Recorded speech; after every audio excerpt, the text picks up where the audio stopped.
Assalomu alaykum. Mana bugun O'zbekistonimizda yangi yil hamma ko'tarinki ruhda hamma mana bayramga chiqqan.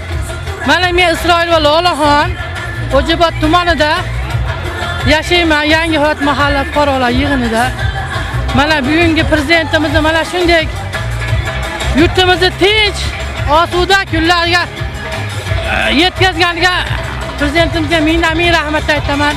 Bugungi O'zbekiston xalqiga, butun viloyat va oblast tumanlarga mana shunday bugungi bayram hammaga qutlug' bo'lsin. O'zimiz nomimdan, yurtimiz nomidan, prezidentim nomidan, tumanimiz hokimi, viloyat hokimi Furat Qo'shoqboyev nomidan ham mana shu O'zbekistondagi Andijon viloyatiga, butun dunyodagi barcha xalqimizga bayrami muborak bo'lsin. Assalomu alaykum. 2026-yil yangi yilinglar bilan tabriklayman.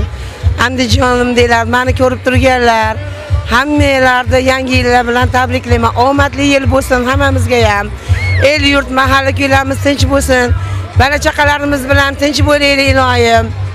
Meni ko'rib turgan qo'qonliklarga ham alangali salomlar aytaman. Bayramlar bilan sizlarni tabriklayman. Eski yilimiz juda muvaffaqiyatli o'tdi. Kelayotgan yangi yilimiz barcha xalqimiz uchun qutli bo'lsin, muborakli bo'lsin. Xonadonlari obod bo'lsin, xayrli bo'lsin bizlar uchun, hamma uchun. Barchani kirib kelayotgan yangi yil bilan tabriklayman.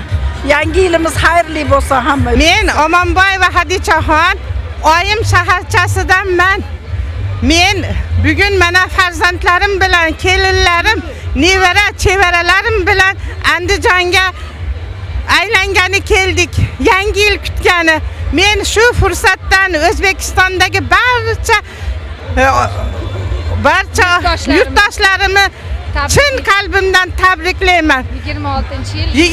26-yil hamma uchun omadli, barakali, baxtli yil bo'lishini tilayman.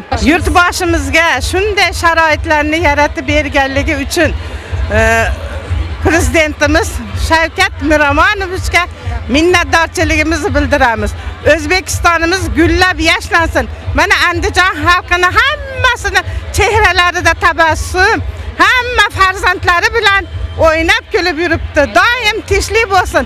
Osmonimiz musaffo bo'lsin.